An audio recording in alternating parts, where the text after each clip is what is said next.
is John Orwant. I'm with the Google Cambridge Tea Party Republicans Club. It's a pleasure and an honor to introduce our guest today, a man whose fame rises to a level that kind of renders the standard introduction pattern completely obsolete. I could tell you about his 123 books, I counted, the 7 books that have been written about him, the 38 honorary doctoral degrees that he's been granted. I could tell you about the species of bee that has been named after him. Instead, I'm actually going to talk about tenure, because it's actually the thing I think of first when I think about our guest today. We tend to think of tenure today as an entitlement, right? So professors, they work really hard for some amount of time, and then they're kind of granted this lifetime protection from being fired. The institution of tenure has been around for many decades. It really started to solidify around the time of the McCarthy era, where a lot of professors in this country were being asked to take oaths of loyalty as part of the anti-communist fervor that was sweeping the nation. And it wasn't that the university administrations wanted them to take those oaths. They were worried. Like, the universities were worried about pressure from government. They were worried about wealthy donors saying, I'll give you this check for $1 million, but you have to fire that professor over there. And so that's why universities kind of leapt into this institution with gusto. And yet, when you look at professors today, they very rarely take advantage of tenure to speak unpopular views. But of course, our guest today, I think, is the world's best example of doing that. And I think that getting tenure perhaps today should come with a mild obligation to speak truth to power. So anyway, with that, ladies and gentlemen, I want to introduce a man who is to the left of Julian Assange, but with less restrictive, but with fewer travel restrictions, Noam Chomsky.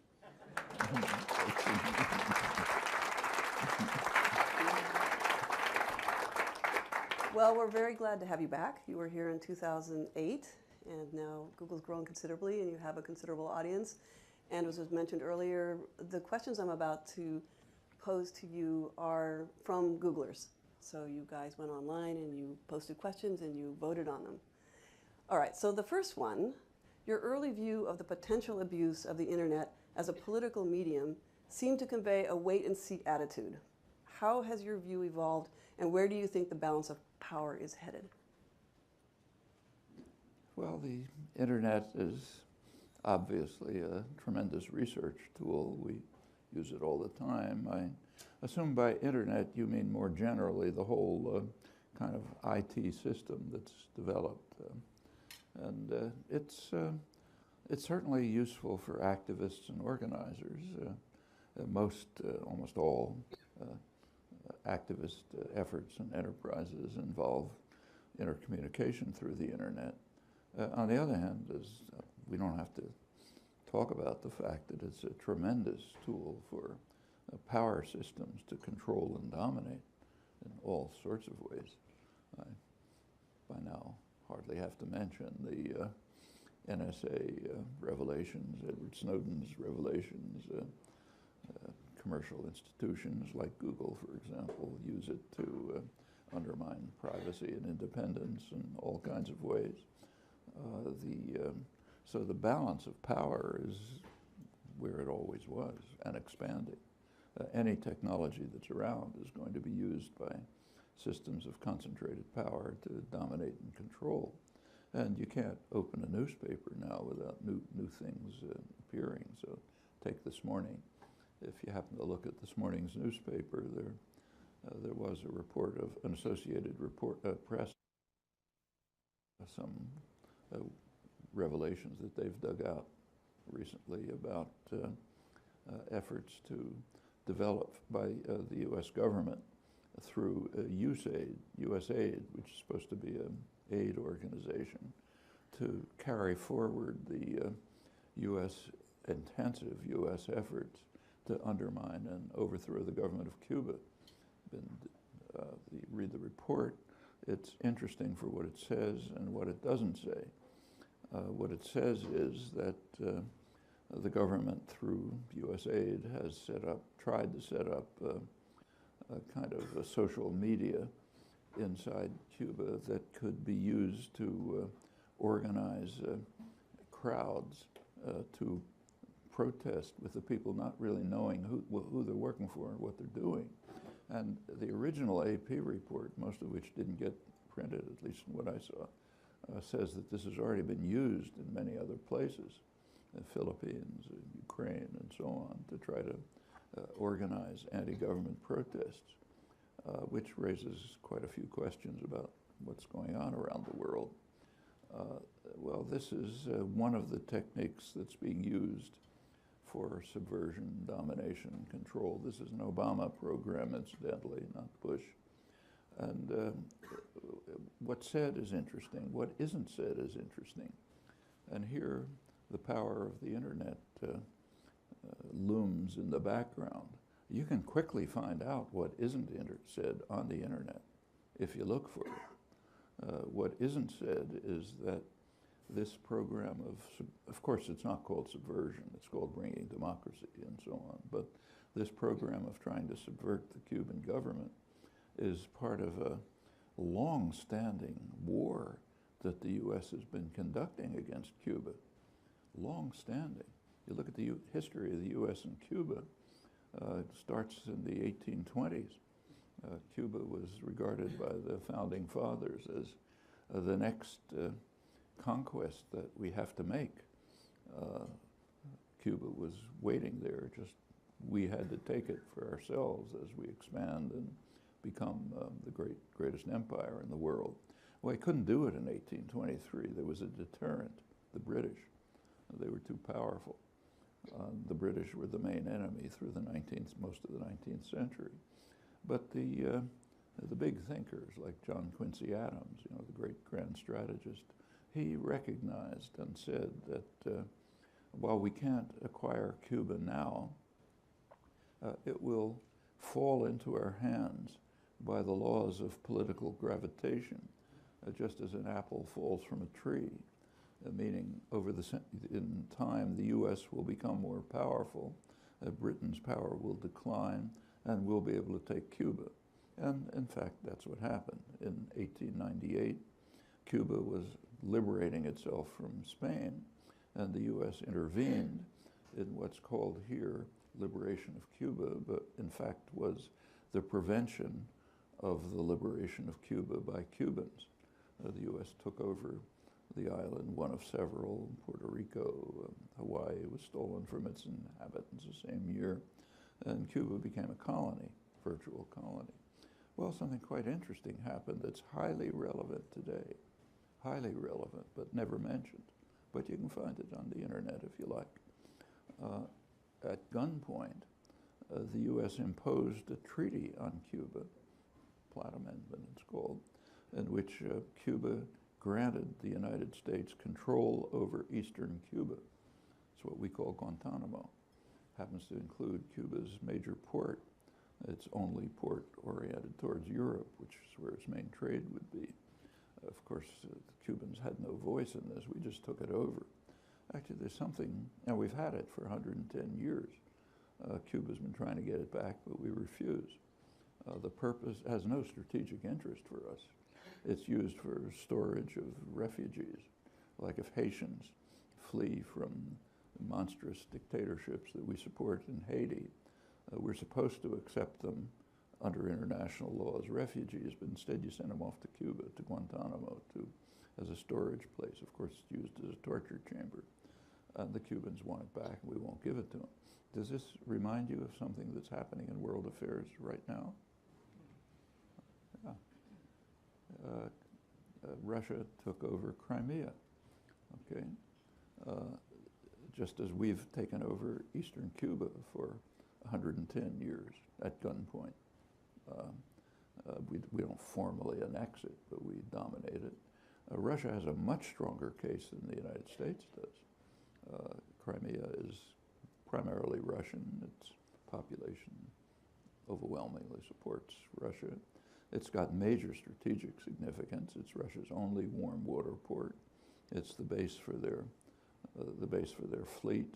It's right on the border of Russia. Russia's surrounded by a hostile military alliance, NATO, and for them it's of great strategic significance. For Cuba, for us, is nothing. Guantanamo, it's just a means of trying to undermine Cuba, prevent Cuban development. And the United States, of course, has been at war with Cuba since 1959, when Cuba finally did liberate itself. Immediately, the U.S. began an attack on Cuba. Under Kennedy, a massive terrorist operation was organized to bring the terrors of the earth to Cuba. It was Arthur Schlesinger's phrase describing it in his biography of Robert Kennedy, who was in charge of it. It almost destroyed the world. It was a major factor that led to the missile crisis. And it's went on afterwards. The terror based in Florida has gone on almost without a stop. On top of that, there's an economic embargo to strangle the country, opposed by the entire world. Take a look at the votes, annual votes in the General Assembly, which don't get reported here. It's 180 to 2 U.S. and Israel sometimes, Marshall Islands or something. Well, all of this is part of the background to the AP story about today's effort to subvert the government of Cuba. Well, coming back to the internet, what's interesting is what is available and what isn't readily available, because people don't see it. Like, you won't find a word about anything I said in the press or in commentary or discussion, although it's all extremely timely, very timely, you know, not arcane scholarship, but it's right in front of our eyes, but not there. And when you come back to the power of the internet, I think comes back to us. We don't use it.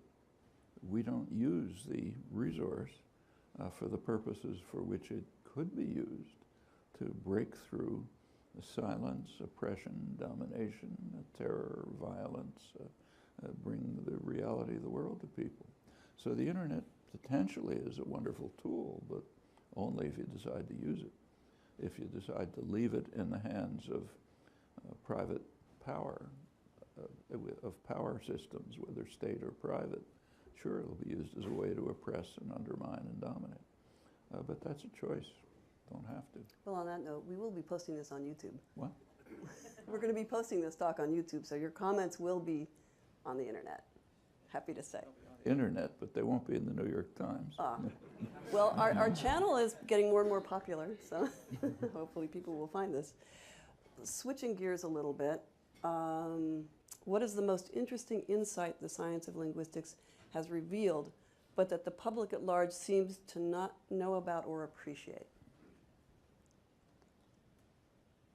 Well, there are a number of kind of dogmas about language, which I think are being systematically refuted, and they're held by linguists too, I should say, not just in the general public, which are probably false, and which I think are being undermined by current research.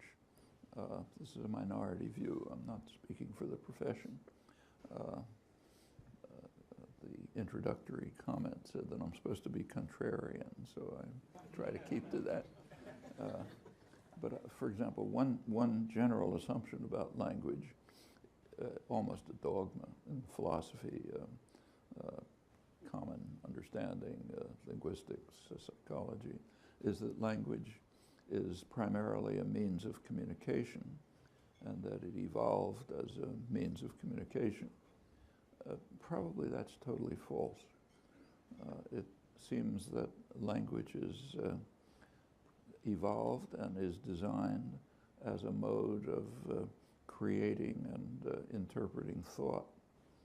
It's a system of thought, basically. It can be used to communicate. Everything people do can be used to communicate. You communicate by your hairstyle, you know, style of walk, everything. And yes, language can be used to communicate, but it doesn't seem to be part of its design. Its design seems to be radically different, and in fact even seems to undermine communication. If you look carefully at the structure of language, you find case after case right at the core of language design where there are conflicts between what would be efficient for communication and what is efficient for the specific biological design of language. And in every case that's known, communicative efficiency is sacrificed. It just isn't a consideration. And I think that's a conclusion that has very widespread significance. In order to establish it, you have to look at technical work. It's not the kind of thing you can explain in 2 minutes of exposition. But it's not profound. It's not quantum physics. A half an hour would certainly suffice. And I think it's a pretty far-reaching consequence. Another general belief about language, again, almost a dogma in all the relevant fields, philosophy, linguistics, and so on, is that the minimal meaningful elements in language, sort of word-like things, pick out entities in the extramental world. So the word, say, river, picks out the Charles River and so on, something that a physicist could identify. That turns out to be true for animal systems. Animal communication systems, the symbols that appear, the actions that are carried out, do apparently have a one-to-one correlation with mind-independent events. So some particular call of a monkey will be related to leaves fluttering, predators coming, sort of, I'm hungry, some hormonal change. It's just not true of language. Linguistic elements do not have that property. Actually, this was understood by Aristotle. It was understood in the 17th and 18th centuries. There's interesting work on it. The entities that we construct in our discourse, expression, interpretation are largely partially mental objects. There are ways in which they are modes in which we interpret phenomena, but they don't pick out entities in the world that a natural scientist could identify without looking into our minds. That tells us a lot about the nature of language and about our own nature. Language is the core human property. I mean, this was understood by Darwin, by a long tradition before him. And it's very different from the way it's usually conceived. I think those are among the conclusions that have pretty widespread significance. Let me stress again, the very minority view. Very few linguists would agree with this. But I think over time, I suspect it will become clear. Okay.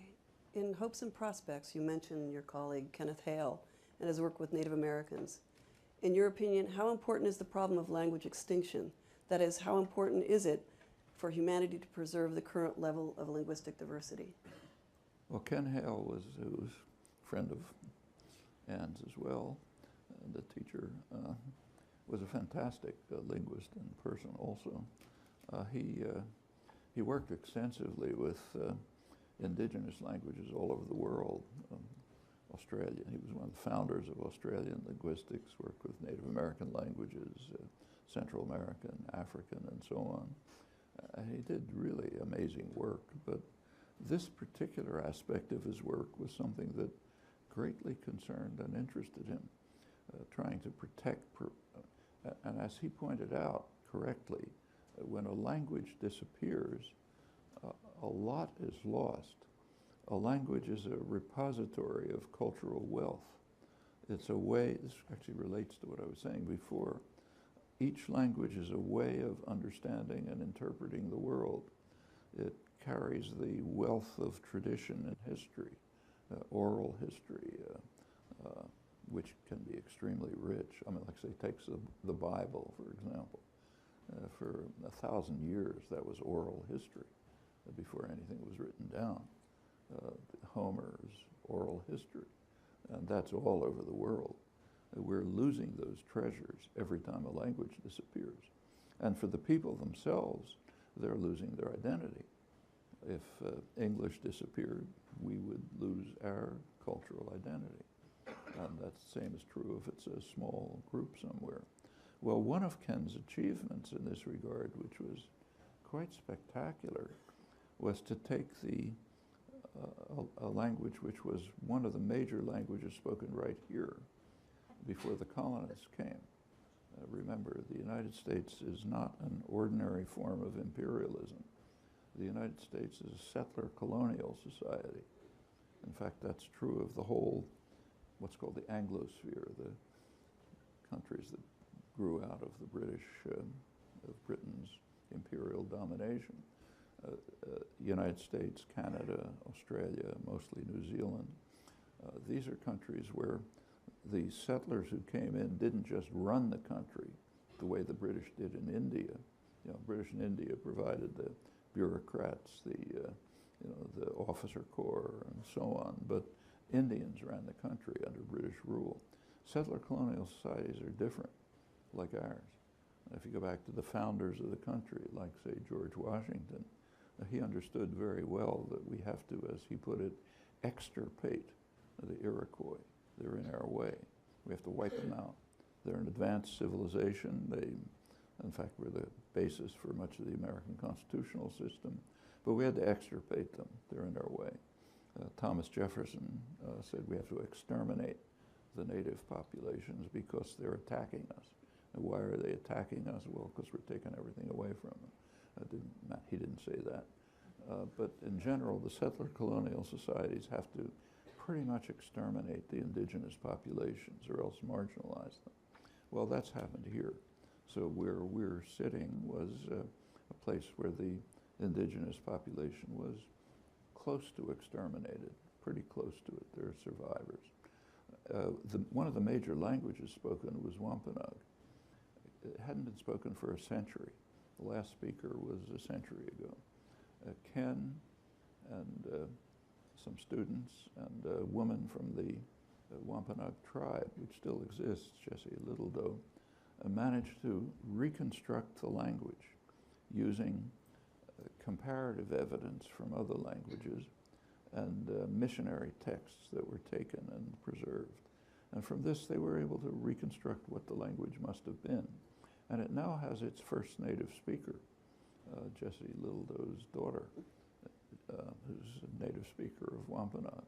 This has revitalized the tribe. They're now studying it, they're reconstructing their history, they're reviving. It's a pretty amazing achievement. Jessie got her PhD with us, with Ken, in our department.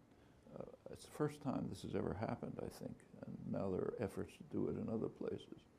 But if you can revive, I mean, right now there's enormous destruction going on.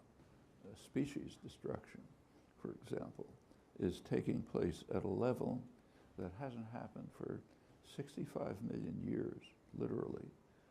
The time when an asteroid hit the Earth, apparently, and wiped out the dinosaurs, and the majority of living species were destroyed. Mammals survived. That's why we're around.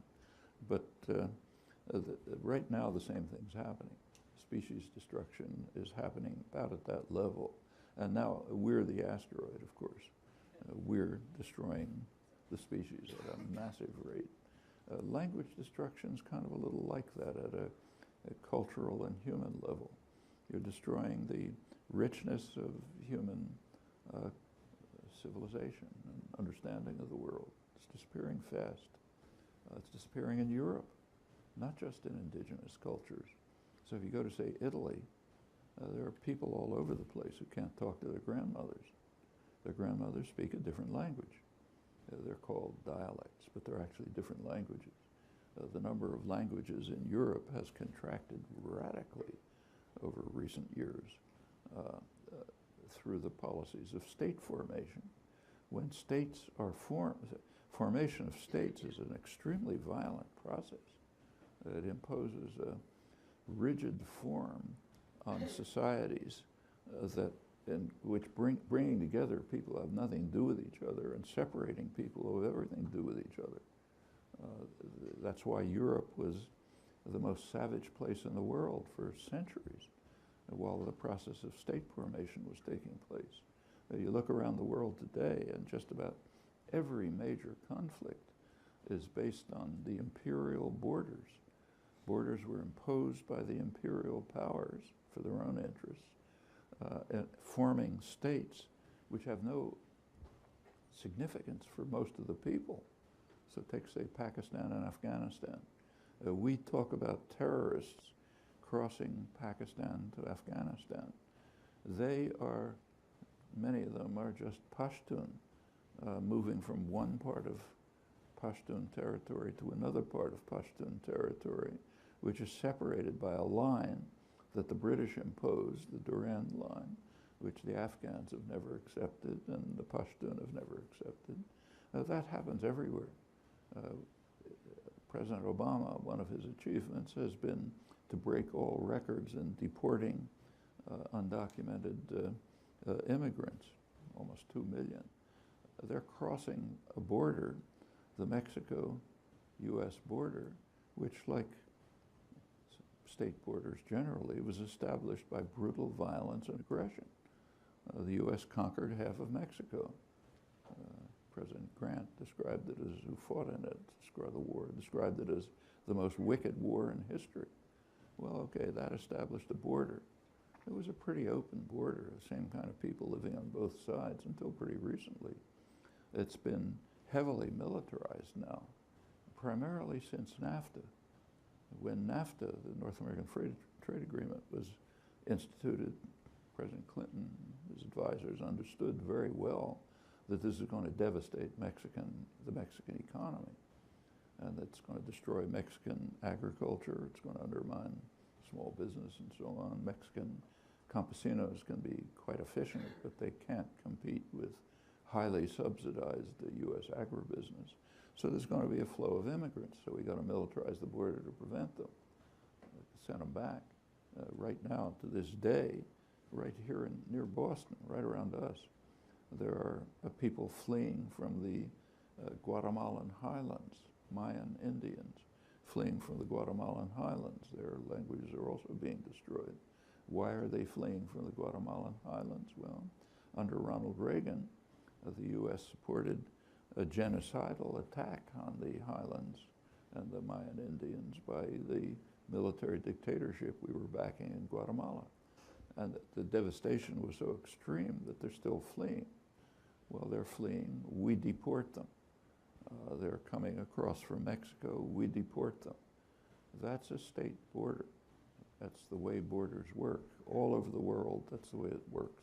You take a look at the horror stories all over the world, almost entirely the result of the imposition of state borders, which also has the consequence of wiping out lots of languages. When you impose a state border that constitutes, say, France, or Italy, or Germany, or Guatemala, or whatever it may be, or the United States for that matter, you're wiping out huge numbers of languages which are internal to them. Well, this is a kind of, it's not species destruction, but it's kind of analogous to us, and it's going on all the time. And the effort to save species, cultures, societies, languages is a major effort happening in Europe too. So right now there's a referendum coming up in Catalonia, another one in Scotland,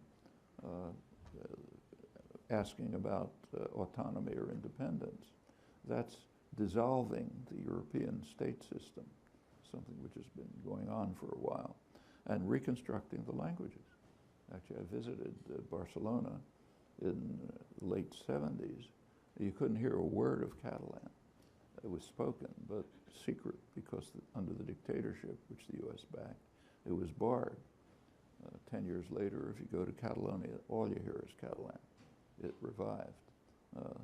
The Basque languages revived. Other regional languages are reviving. If you walk around Wales, kids walking out of school are talking Welsh. Things like this are happening. Ken's achievement was unique, but it's a kind of a natural development, I think, should be stimulated myself. But we should recognize that there's enormous loss when the cultural wealth of a society disappears. And that's encapsulated crucially in its language. All right, so I'm going to change gears a little bit. Again, can you comment on the contribution of research in statistical natural language processing to linguistics? And that's a yes/no question, I realize, but okay. One of the early proponents of it, maybe the earliest, in 1955, when I was working on linguistic theory, it seemed to me that the only possible way in which let's say a child could identify words in continuous text. You know, you're not hearing single words when you live in the world. You're hearing continuous text. It seemed to me the only way that could be done was by detecting transitional probabilities of sounds or syllables. That, you know, if you get to a word boundary, the predictability of the next sound is lower than if you're inside a word, right? For obvious reasons. So if you check these transitional probabilities, it looked as if you ought to be able to detect words. That's probably the first proposal, maybe the first proposal in the literature. It turns out not to be accurate. Just in the last couple of years, there's been some really careful work on statistical analysis of texts. Charles Yang, who got his PhD at MIT, is now at Penn, a computational linguist, cognitive scientist. He showed that if you actually use this technique on connected text, what you get is syllables, not words. So that doesn't work. He also pointed out that if you add a linguistic principle, you do get a better approximation to words. The linguistic principle is that a word, well, real words tend to have a stress peak within them, stress pitch peak inside them. So if you add that principle and then you do the statistical analysis, you get a better approximation. There's subsequent work by a number of cognitive scientists which have shown that if you add what are called the prosodic structure, the whole pitch stress structure of a sentence, you know, it goes up and down, really reflecting phrases pretty much. If you look at the pitch structure, if you add all of that, and then you do the statistical analysis, you get an even better approximation. This is one of the very few cases where there's any results from statistical analysis. There's a kind of a industry in computational cognitive science and computer science trying to show that you can get significant knowledge of a language by statistical analysis of texts. Antecedently, that's extremely unlikely to succeed. You do not get discoveries in the sciences by taking huge amounts of data, throwing them into a computer, and doing statistical analysis of them. Try to think it through in the history of the sciences. It just doesn't happen. That's not the way you understand things. You have to have theoretical insights. You have to know what kind of experiments to carry out, what kind of data are worth looking at, which kind you throw away, and so on. That's the way the sciences have always worked. If you want to, say, study the laws of motion, you could take a huge number of videotapes of what's happening outside the window and subject them to statistical analysis. And you could get a pretty good prediction of the next thing that's going to happen outside the window. Actually, a better prediction than what the physics department can give. But it's not science. It's a way of matching data and maybe predicting some new data. But that's not what understanding is. And it's very unlikely to work for language either. And I think the record shows that it really fails totally. I could run through examples. But every example that's been carefully studied, it simply doesn't work for pretty much the reasons that Charles Yang and his successors discovered. You have to understand the principles that determine what underlies the system, and then if you look around the edges of those principles, you can find some sometimes useful statistical data. I think that's probably the way it's going to continue, but certainly is the way it has so far. We're going to change gears again. What, in your opinion, are the most effective strategies for building a more just for building a more just and peaceful world? And in your view, what are the most significant takeaways from Occupy, the Arab Spring, and the Ukrainian Euromaidan uprising? Well, those are all quite different events, and I don't think you can consolidate them. Over time, there has, history doesn't just go in a straight line. There's progress, there's regression, and they're often in parallel. So say, take the last, say, 50, 60 years in the United States. There's been significant progress in developing a more peaceful and just and equitable society. Probably the most dramatic example is women's rights. Totally different from what it was 50 or 60 years ago. I mean, it may be kind of hard to remember, but if you look at U.S. history, at the time of the American Revolution, women were not people. They were property. The United States took over British common law, and under British common law, a woman is the property of her father, and it's transferred to her husband. So, for example, one of the arguments against giving women votes was that it would be unfair to unmarried men, because a married man would have 2 votes, since obviously the property votes the way the owner votes. Well, that was U.S. law. If you look at the chipping away of this, it literally was not until 1975 that this principle was abandoned. In 1975, the Supreme Court ruled that women have the right to serve as peers in federal juries. Peer means a person just like you. Okay, that goes back to Magna Carta in the 13th century. Women were accepted as peers legally in 1975. That was part of a major change that's taken place in American culture since the 1960s, one of the main outgrowths of 60s activism. And there are plenty of other things like it.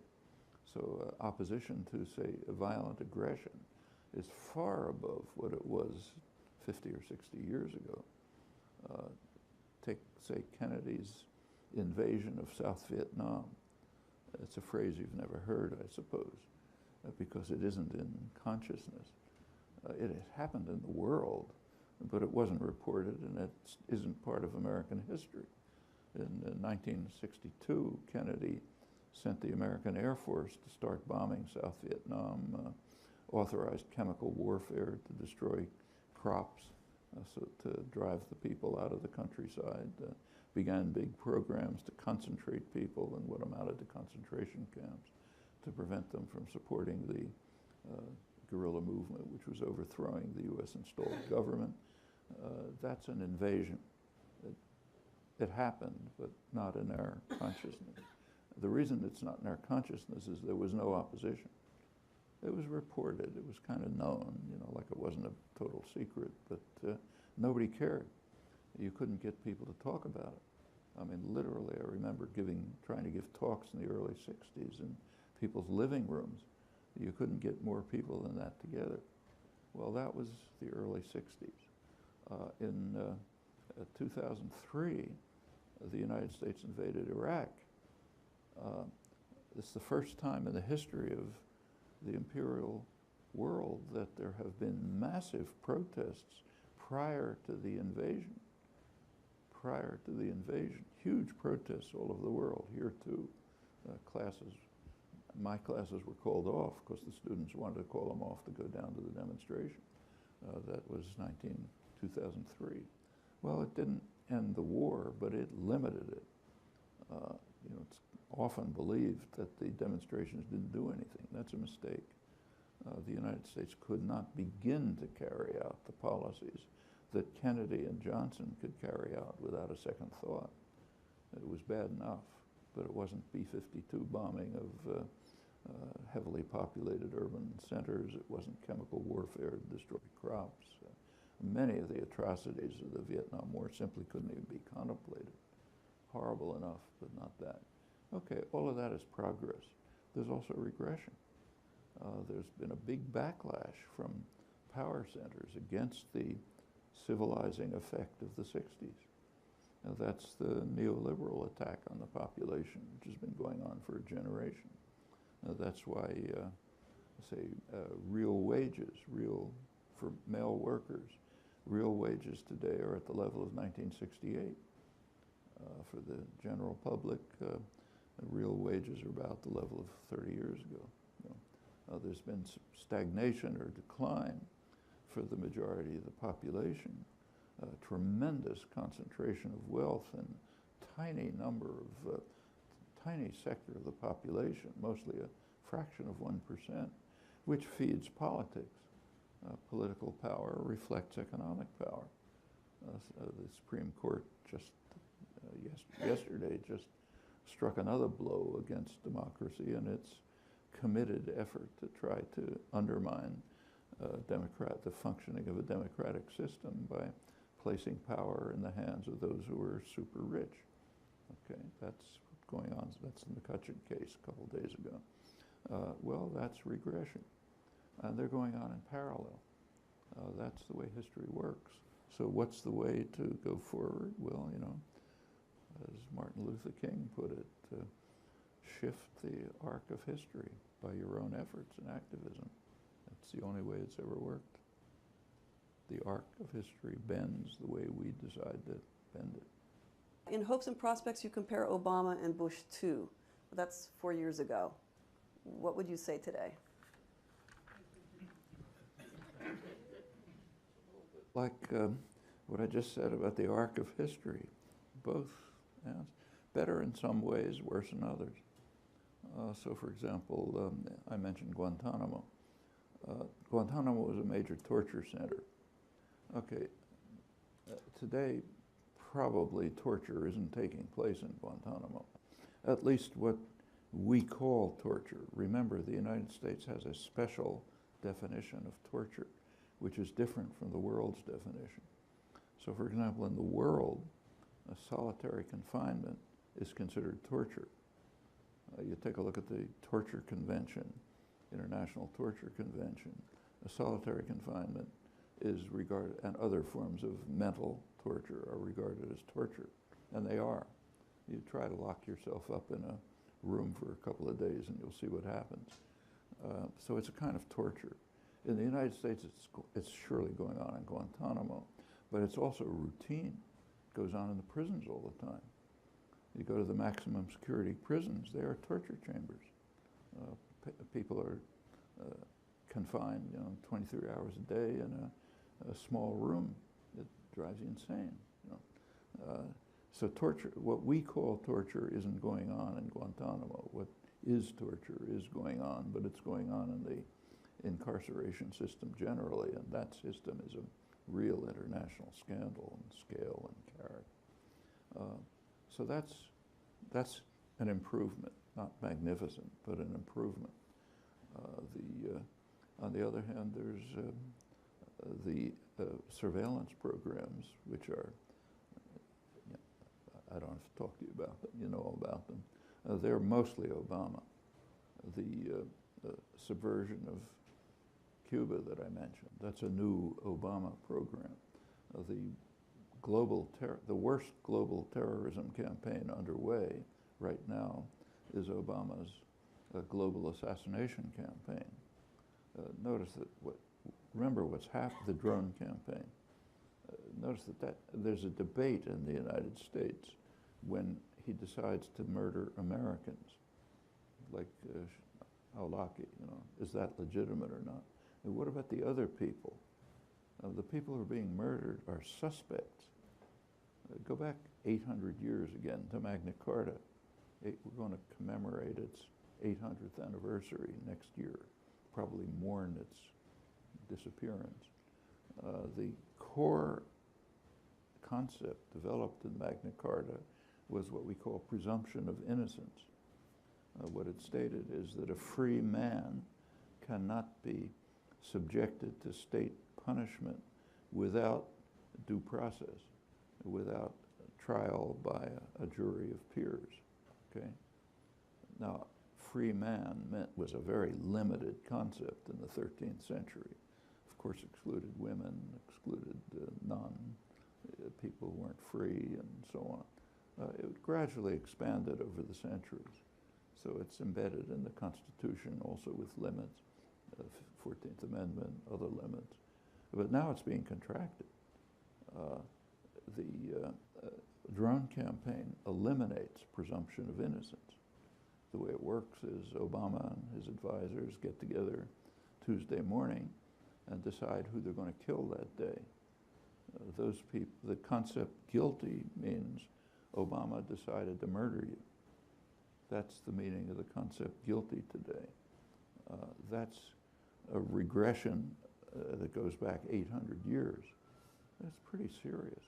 And what's even more serious is it's not discussed. The only thing that's discussed is killing of Americans. Are Americans different species? You know, who says you can kill other suspects? There's some talk about collateral damage. You know, what about the people who are just standing around and get killed? Well, yeah, that's bad. But what about the people you're aiming at? They are suspects. You haven't shown it, proven anything about them. It's just somebody the government wants to kill. Now, that's true of domestic law, too. Actually, I'm one of the plaintiffs in a suit that I'm not entirely happy about for this reason. It's a suit about the NDAA brought by Chris Hedges. A couple other people are plaintiffs. The NDAA legislation under Obama, he says he doesn't like it, but he signed it, permits indefinite detention. It extends the principle of indefinite detention for suspects who are, and under this new relatively new legislation under Obama, it is written in such a way that it could include American citizens. It's not explicit. That's what the suit is about. But the concept is it permits indefinite detention of people charged with providing support for enemies of the United States. What's support? No, well, like saying maybe they got a case or something like that. Is that support? It's not a joke, incidentally. The narrow case, the very narrow case is against one part, the fact that it might apply to American citizens. I think it's way too narrow. It shouldn't apply to anybody. There should never be such a thing as indefinite detention. It's criminal. And the idea of supporting enemies is so meaningless that such a concept shouldn't exist in law. But it's a narrow case about Americans, and that's the framework of discourse here. We shouldn't accept it, I don't think. In fact, take another Obama case, one of Obama's major attacks on civil liberties. It's a case that probably most of you haven't heard about. But I'd look it up if I were you. It's a nice thing about the internet. A Holder v. Humanitarian Law Project. A case brought by the government to the Supreme Court. Government won. Holder, the Attorney General. The Humanitarian Law Project was a group that was giving legal advice to a group that's on the U.S. terrorist list. The group happened to be the PKK, Kurdish group. And the U.S. government calls it a terrorist group. So it's on the terrorist list. Humanitarian Law Project was giving legal advice to them. Obama's Justice Department decided to condemn that as material assistance to terrorism. Material assistance to terrorism used to mean giving a gun to somebody in Al-Qaeda, you know. But this extends it to giving legal advice to someone on the government's terrorist list, okay? And if you look at the court discussion colloquy, it could maybe apply to somebody who has an interview with Nasrallah, you know, the head of Hezbollah, as I've had, or just talks to, maybe advises a group to turn to nonviolence. That could be regarded as material assistance under Obama. That's a tremendous attack on freedom of speech and just ordinary elementary justice, passed almost without comment. And we might ask ourselves, why should we even take the terrorist list seriously? What's the terrorist list? The executive branch of the government simply determines you're a terrorist. I put you on the list. No review, no judicial review, no defense.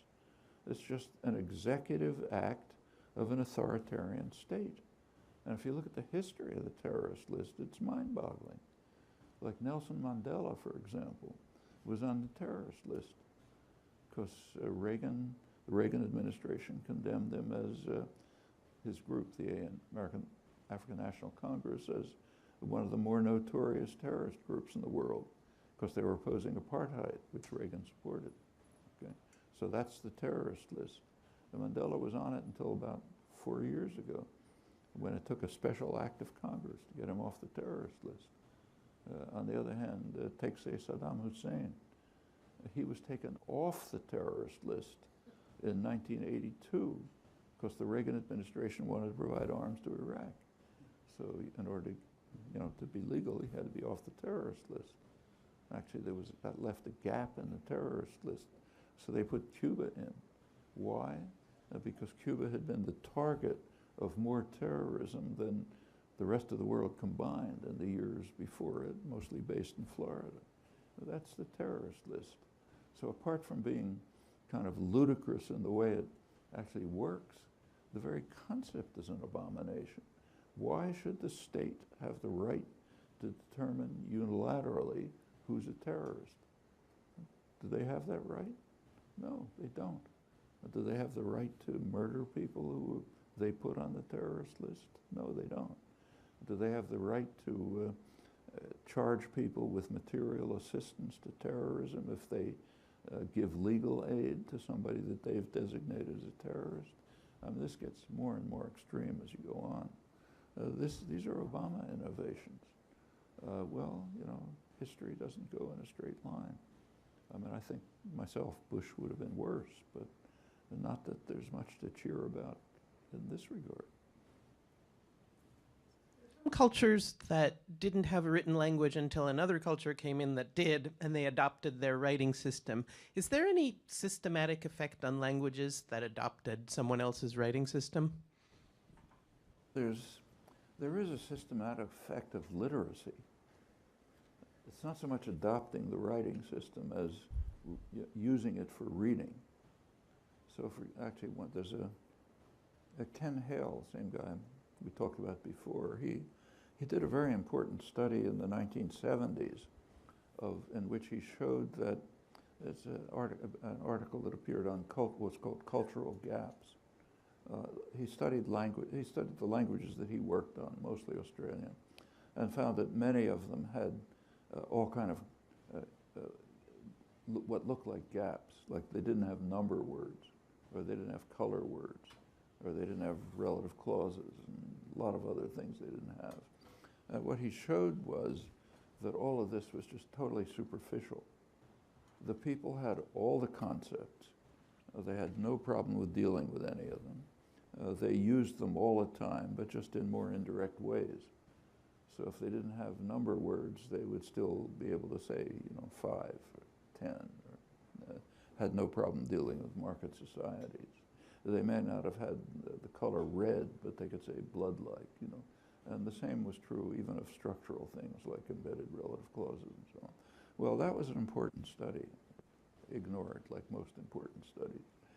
But shortly after it, somebody else in our department, Wayne O'Neill, another friend of Ann's and mine, who studies history of English, did a study of Middle English. And he investigated, and if he was looking for something similar, he discovered that the use of complex constructions, which had embedded elements in them, increased as literacy increased. Now, there's a natural reason for that. When you speak, you're constrained by short-term memory, right? Which is pretty small. Short-term memory is like around 7 or something like that. The same for humans and other organisms. And that means you can't do much. So ordinary speech tends to be what's called paratactic. You just kind of tack things on one after the other because you can't embed. On the other hand, once you move to literacy, you begin to use capacities that you always had but never used. It's like when people learn, you go to school and you say it's first grade or something, they teach you how to multiply. You begin to use a capacity which you always had. It's not taught. It's part of your intrinsic capacities that you have the capacity for number. Every society has it. Every human being has it. It's kind of it's a mystery that bothered Darwin and Wallace, the founders of evolutionary theory. They asked how could it evolve since it's never used. But it's true that everyone has it. But you can't do it in your head. Like you can't multiply big numbers in your head, right? You collapse after a very short period. But you can multiply them once you learn the technique because you've got the knowledge. You just have to exhibit it. And the same thing happens with literacy. Once literacy spreads, you get much more complex linguistic usage, even in speech, because it carries over from writing to speech.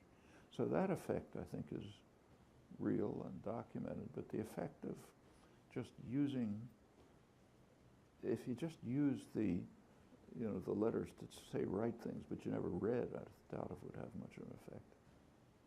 I'm curious as to your thoughts, I guess I'm standing now, as to your thoughts on, I guess some people have said that the effect of technology on certain languages has made us dumber.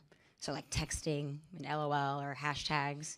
And if that's actually true, or if it's just the same as any opinion, it's like new words being added to languages.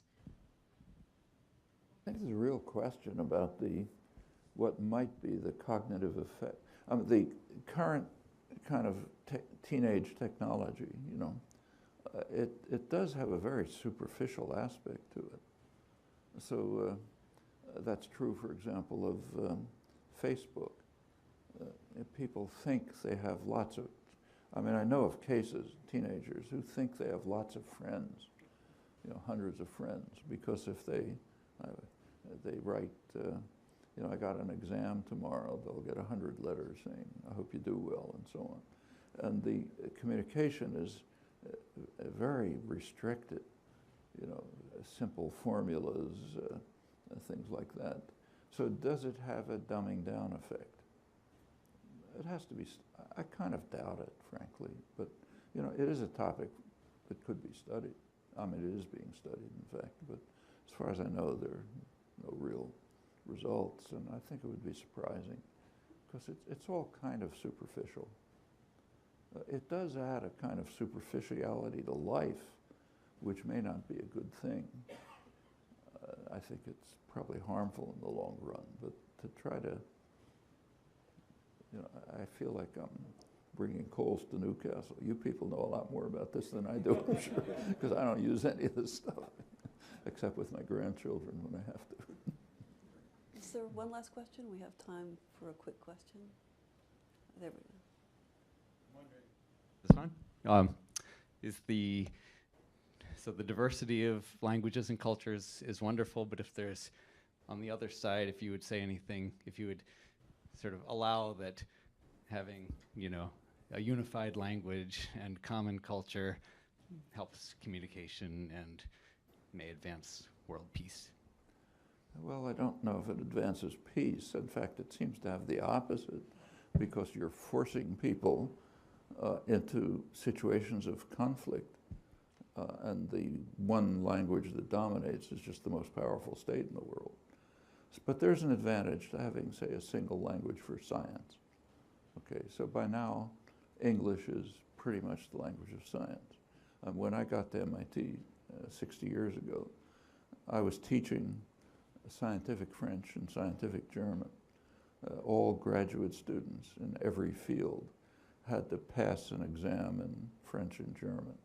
It was a complete fake, but that was kind of like a residue of the pre-Second World War period. But it was true. You go back 70 years, a civil engineer had to know French and German. Okay, now it's all gone. No, all around most of the world, the language of science is English. That's helpful. On the other hand, exactly as you say, there's also, if that extended from just some mode of communication to the actual languages of life, it would be a real loss. We would lose cultural wealth. Actually, if you live in the United States and you travel abroad, you see it very quickly. The United States is an extremely insular society. People don't know anything about the outside world. Students in colleges don't know where France is. You know, it's just, they don't know anything. It's remarkably different from Europe and other countries. And part of the reason is that you can go 3,000 miles in the United States and it looks exactly like where you came from. You go to Boston to Los Angeles, you know, the weather's a little different, but everything else is the same. The accent's slightly different. You go 100 miles in Europe and you're in a different society. So you just kind of automatically gain a comprehension of the richness and complexity of life that's missing when societies are homogeneous. Of course, American society isn't literally homogeneous, but comparatively speaking, it is.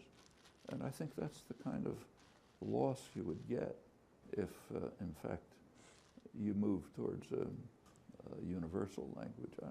Also, I just don't think there's any possibility of it's happening. As I said, in Europe, there's now actually a reaction against the unifying tendencies of the European Union, more regionalization, regional languages, cultures. It's not just languages, incidentally. So take Catalonia, which I mentioned. Under the Franco dictatorship, Catalonian language and culture were totally suppressed. They could not be exhibited in public. But if you go to Barcelona today, let's say, on Sunday morning, if you're downtown in Barcelona, take a look at the cathedral. There's people swarming towards the cathedral, folk singers, folk dances, Catalan customs being revived. It's a rich culture being revived. I mean, it was kind of there underground. Now it's open. And I think that's just healthy for human life.